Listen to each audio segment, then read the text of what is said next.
of the heart flows the issues of life. And many of these issues stem from one's emotional, mental, and spiritual condition. Such issues may oppress, stifle, and even stagnate one from living a healthy and fulfilling life. So how does one progress past such issues and achieve a state of emotional, mental, and spiritual healing? There's help, so open your heart and prepare your mind. It's time for healing to take place in your life. You're in tuned to Talking with Dr. Toy, a holistic approach to emotional healing. And now, your host, licensed professional counselor, Dr. Toy Lisa Mitchell. It's just me and you. I feel so lost, 'cause I don't know what to do. Well, good Sunday morning. It's so good to be with you, and thank you so much for tuning in to Talking with Dr. Toy. Comes your way every Sunday morning. Listen, I am so grateful for you tuning in, and I always want to give my purpose. My purpose is to provide a holistic approach to emotional healing. Therefore, my mission to provide a holistic and restorative therapeutic approach in addressing and resolving issues that adversely affect the emotional, psychological, spiritual, and physical well-being of individuals who desire to enhance their quality of life. You know, I always want to do a self-care check. How are you? And what did you do for self-care this week? And I think it's worth repeating. Why? Because May is Mental Health Awareness Month. Yes. And although we are advocating 365 days, 7 days a week, we should be aware of our mental health. This is a particular month that we really intensify our efforts to address mental health stigma. We intensify our efforts to really encourage people to be aware and cultivate that intentionality of taking care of your mental health. It is so crucial. Again, I keep saying this, but I think it bears worth repeating. The mind and the body are connected. There is no health, not my quote, but I love it. There is no health without mental health. And so I am encouraging you, and some of the reason why we may not attend to our health, especially our mental health, is the stigma that still persists. Now, I do think that we have improved in ways of addressing that stigma, especially, since COVID. It's like a lot of people were struggling. So it's like, it's not so much a stigma in some ways, because we see that everyone is struggling, or a lot of people are struggling during this time of COVID. So that helped to really, I would say, decrease some of the stigma around mental health, but also it didn't eradicate it. So there is still stigma with regards to that. And I love this right here when it talks about just the mental health stigma. It says this refers to negative attitudes, stereotypes, and discriminatory behaviors directed at people experiencing mental health challenges, right? And further, it says this: it often frames mental health illness as a personal weakness or defect rather than a medical condition which can prevent individuals from seeking the care that they need. Right? So let's make it plain that if we sprained our ankle and our ankle was really bad, giving us trouble, we would be like, oh, well, go to the ER, make sure you go to the doctor, or go somewhere and make sure that you get that addressed, because you don't want that to get worse. right? You don't want to do more damage. So we are encouraging people in many cases, not all, but in many cases, we encourage people, if there's something that's physically wrong with you, go get that taken care of, because you don't want that to get worse. And listen, you also want to operate at an optimal level. You can't run or really walk accurately if you have a sprained ankle. So it's something that we can visibly see. And we're like, I want to improve my quality of life. So we get that taken care of. However, when it comes to aspects of mental health, we may perceive that because I'm struggling, that is a weakness. That's a personal defect. Well, I should be strong, and I should be able to overcome all of this. And here's the thing. And this is one of the things I've said to clients is that we cannot overcome aspects of our humanity. We are human. So we're going to be impacted by things that happen in this world. We're going to their biological, situational, all the things that is going to impact us, right? Again, if we live long enough, we're going to age. We're going to get older. We can do things to kind of help us navigate it and stay healthy. But one of the things that we cannot do, we cannot stop ourselves from getting older. It's happening every day that we live. It is happening. And so one of the things that we do, we work within that space. Well, there's this radical acceptance, right? That I'm getting older. So as a result of that, well, maybe some of us are still in denial. I don't know. Whatever it is, but yet and still your body's gonna tell on you that you can't do what you did at 19 and do it at 50, right? So your body's gonna tell the truth.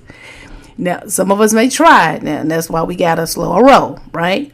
But even with that, there's an acceptance that I'm gonna get older. Things are not going to work as they used to. And so we make adjustments, we shift, we do some things to kind of help with that. However, we don't, in many cases, do that with regards to our mental health. So when I talk about this self-care check, how are you? What did you do for self-care this week? I'm going back into this definition of self-care, the practice, right? Knowing that there's something that we consistently do, the practice of taking an active role in protecting our own well-being and happiness, taking an active role in protecting our well-being and happiness. So we kind of broke that down. I think it's worth now, Mental Health Awareness Month, I'm going to break it down just a little bit more, right? What are the important words in that definition? Practice, active, protecting, well-being, happiness. These are things that we would love to cultivate in our lives so that we're operating at a level of having a good quality of life. Not a perfect, didn't say perfect, but a good quality of life. And so we come with regards to this concept of community care, right? Community care means people committed to leveraging their privilege to be there for one another in various ways. How did you show up for others, and how did you allow others to show up for you? That's also very important when it comes to that aspect of taking care of our mental health, right?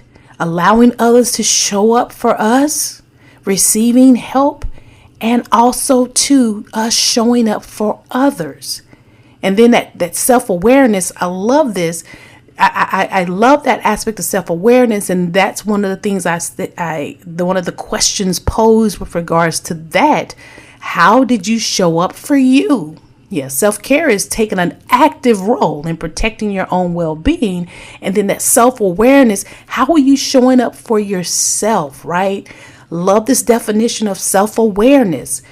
Represents how clearly we see our own values, passions, aspirations, how we see ourselves within our environments, the way in which we react. That includes our thoughts, our feelings, our behaviors, our strengths and weaknesses, and the impact that we have on others, right?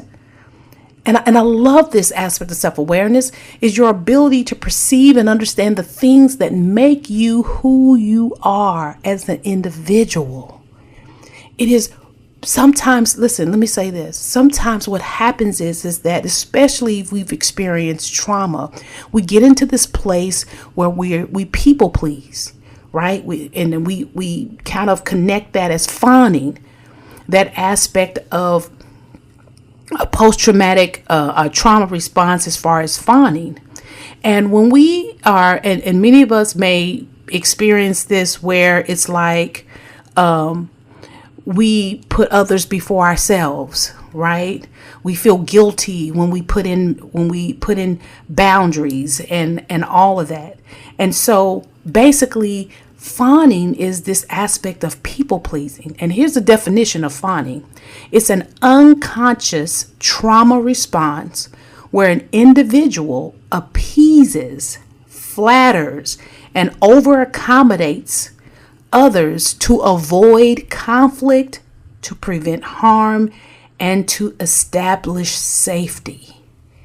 Right? So, when we talk about those trauma responses, we know that they're not only behavioral, right, neurological, biological, all the things, but it's what we're saying is this: as far as fawning, rather than fighting, fleeing, or freezing, right, fawning seeks to neutralize a threat by becoming appealing and submissive to the aggressor. Now, what does that look like in many cases?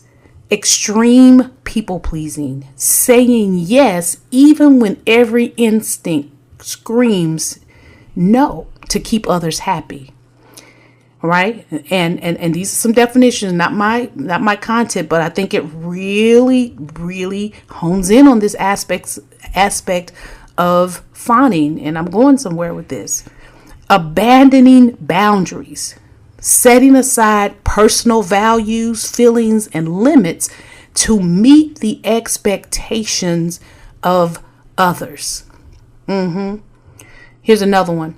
Mirroring, subconsciously adopting the opinions and look, subconsciously, not consciously aware of what's happening. And guess what? That's getting back to that self-awareness, going somewhere with this, right? Mirroring, subconsciously adopting the opinions, interests, or moods of the people around you to prevent rejection or anger. Yes.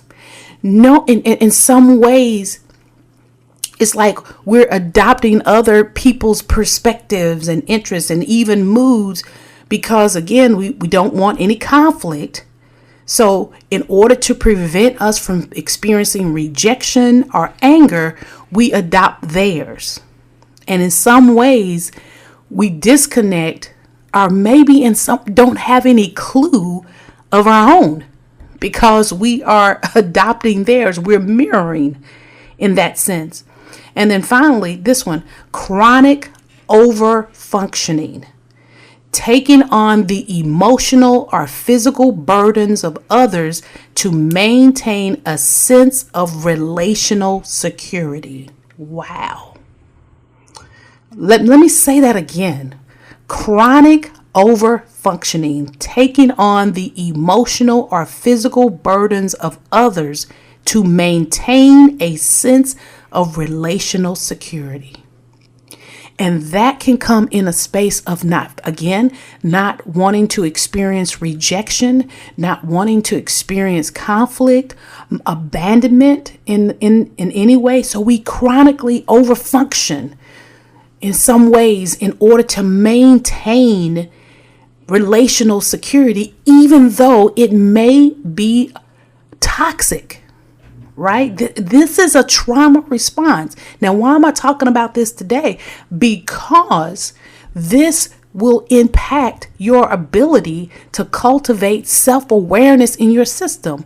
You may struggle with self-awareness because you may be experiencing a trauma response where your personhood, who you are, all the things, they are negated, put on the back burner, sacrificed, buried, because all you can see is what people see me as and how I want to be seen by people. And so our lives are consumed with, and we talked about this before, this impression management, but this is deeper than impression management. This is a survival mechanism where I want to maintain some type of relational security. So I people please. And sometimes I do all of this at the detriment of myself. So self-awareness may be difficult because what I've been learning and what I've been conditioning to do is I don't have self-awareness. I have other awareness, right? But my self-awareness has been compromised and sacrificed, where I can tell you all day long what I perceive other people are saying, what I perceive they need, and what this and this. But when it comes to me, if I ask you a question, well, what do you need? I don't know. Well, what are you experiencing? What emotion are you? Well, I don't know. Right? So that's why when we talk about aspects of mental health awareness, it is important for us to cultivate these things in our life: self-awareness, community care, right? Self-care, and really understand if we are having challenges in being able to cultivate those things in our lives.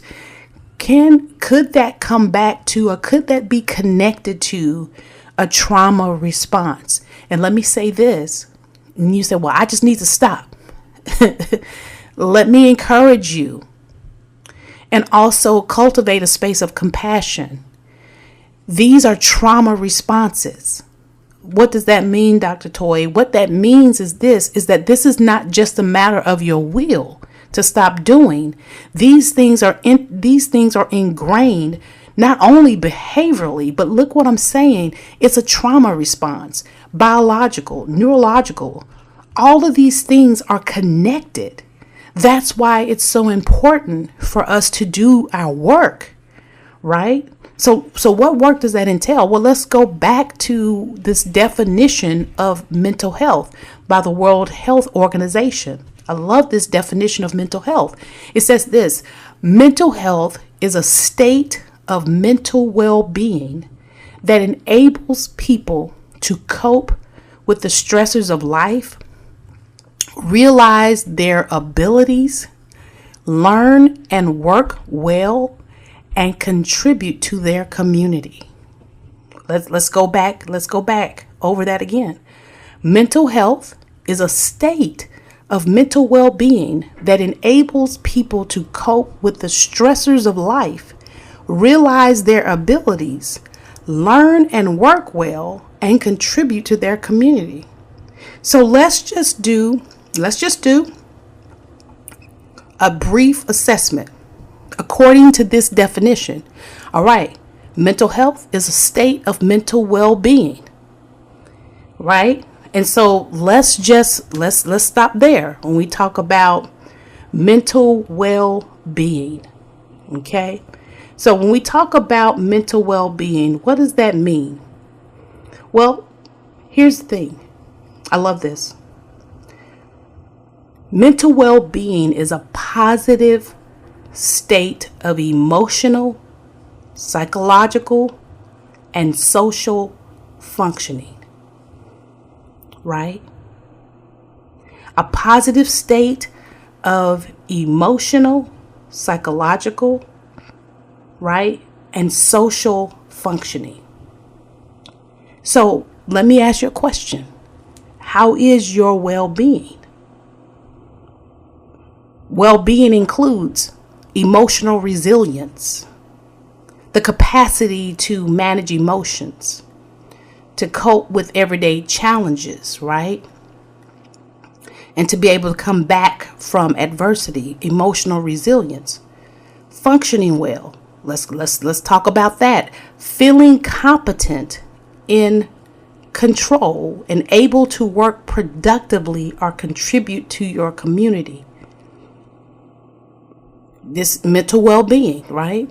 Sense of purpose, having a sense of meaning in life and feeling positive about oneself. What about this one? Positive relationships. Yeah, let's go there. The ability to establish and maintain meaningful connections with others, right? And when we think about this aspect of people pleasing, here's the question. If you stopped, right? If you stopped overcompensating in all the things, would these relationships still persist? Because sometimes when we are in aspect of people pleasing, people get used to us functioning in a way that benefits them. And so you're giving of yourself, and there's little to no reciprocity. And you accept it because you're wanting to maintain the relationship, right? The security of the relationship, even though you're not getting anything out of it, or getting very little in that sense. But it's okay, because basically you're more consumed and connected with them, like other awareness versus self-awareness. So that's something you may want to process too. The relationships that you have, are they positive? Are they meaningful connections with others? If you cease to do all that you're doing, would these still be meaningful? Would you still have relationships with these individuals? And then the final one, as far as well-being, active engagement, taking pleasure in life and actively participating in activities. These are some of the things that include mental well-being. And when I listed those things, how did you fare?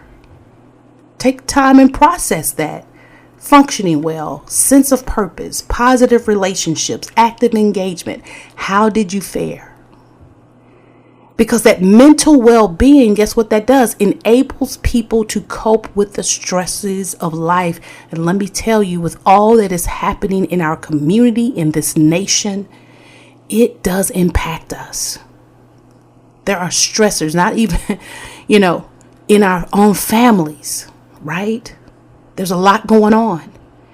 And because there's so many things going on, we cannot take our mental health for granted. I'm going to be honest, it is not business as usual with regards to your mental health.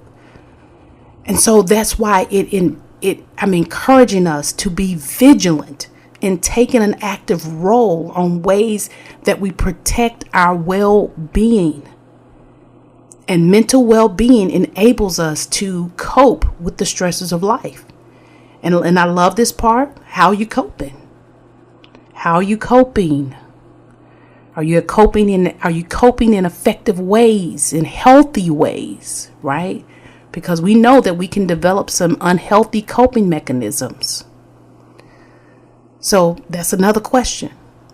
Second part, realize their abilities. I love this. Really realizing, here are the strengths. Here are my strengths. These are the strengths that I have. These are the things that I bring to the table. Or in some ways, have life beat us down so much that we don't even think we have anything to bring to the table. Right? That aspect of self-esteem and awareness, right? And that's a question. Do you realize your capabilities, your abilities? Right? Or do we stay in that negative, record of I can't do anything right, nothing, I can't do anything good, I'm a failure, or anything like that? That's a question. Listen to this. Learn and work well. Having the capacity to learn new things, or have we shut ourselves off to new things and knowledge, right? Being open and work well. How we navigating a work and contribute to our communities. What contributions are we making to our communities? Communities are a part of us, right? That community care. So when we talk about this definition of mental health, it is all encompassing. And this is Mental Health Awareness Month. And I am encouraging you to really take a look, and not only look, when we talk about the, the mirror, there's a passage of scripture in the Bible that talks about, when we look in the mirror, we don't just turn away, from what we see. We need to address it, right? We need to address it. And that's one of the things that I think would be very helpful. That when we talk about looking in that mirror, what do you see? Right? What do you see? Because here it says this: for if anyone is a hearer of the word and not a doer, he is like a man who looks intently, and this is James 1:23. He is like a man who looks intently at his natural face in a mirror, for he looks at himself and goes away and at once forgets what he was like. We want to take a hard look at our mental health, right? We want to take a hard look at our mental health and a compassionate look at our mental health. Why is that important? Because without mental health, there is no health. And that encompasses all of us as well, right? So I am encouraging you. This is Mental Health Awareness Month. Take some time to really go inward, create some space. One of the things that, and maybe I'll talk a little bit about it because I wanted to just emphasize Mental Health Awareness Month. I am going to go back to that circle of control and the circle of concern, because I know I highlighted a lot of things with regards to the circle of control, what I can control and what I can manage. But I also want to emphasize these areas of what I cannot control, right? It's a circle of concern. I'm concerned about these areas. However, I cannot control them. And the premise is for us to focus our energy on things that we can manage. And so I'll talk more about that next time. But this does still coincide with what I'm addressing today as far as mental health awareness. There are sometimes we cannot manage a lot of the stressors that come with life. Life is lifing.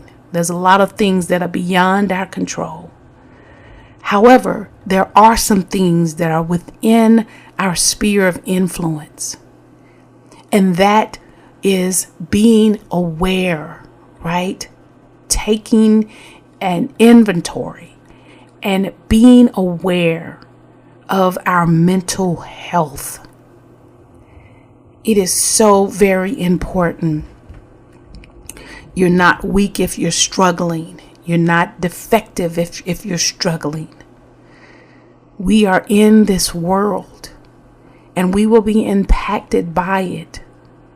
However, we do have a responsibility of how we address and take care of our holistic self while we're in this world. And that includes our mental and spiritual, all the things. It includes all of these things. This is a holistic approach. And coming against that stigma, the negative stereotypes in all of this is going to be very important, because one of the things that happens is that stigma prevents people from getting the help that they need. Now, I advocate for therapy, right? I do. And let me put this out here.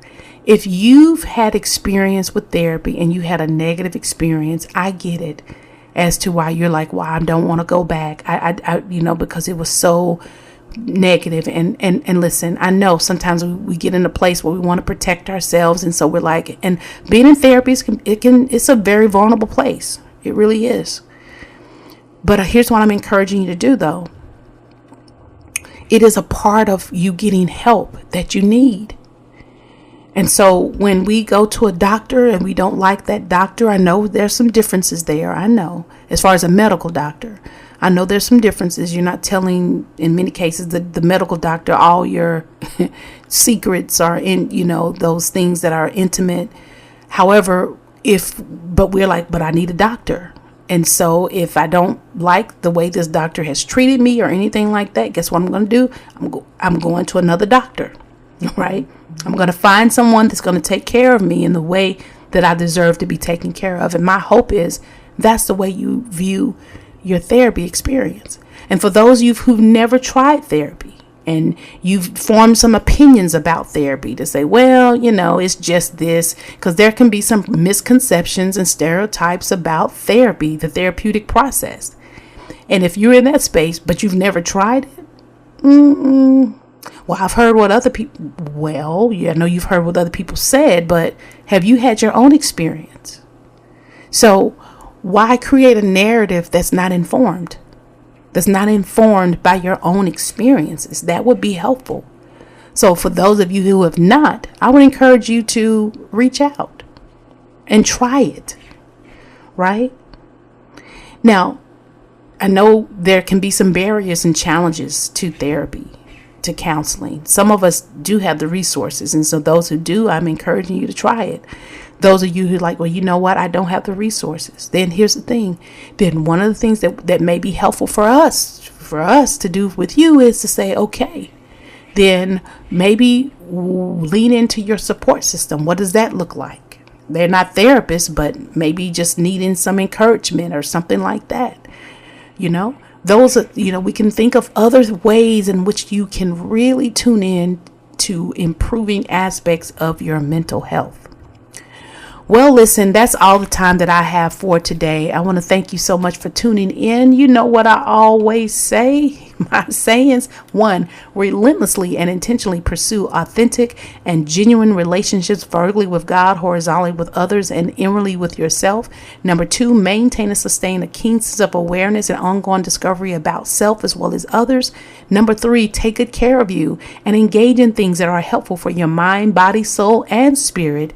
And remember, out of the heart flows the issues of life. Let's continue to talk about it and continue our journey towards emotional healing. Until next time, bye-bye. You've been in tuned to Talking with Dr. Toy, providing a holistic approach to emotional healing with your host, licensed professional counselor, Dr. Toy Lisa Mitchell. Please connect with me at talkingwithdrtoy.com or Facebook at Talking with Dr. Toy or email talkingwithdrtoy@gmail.com. I would love to hear your story and hear your heart regarding the issues of life you may be experiencing.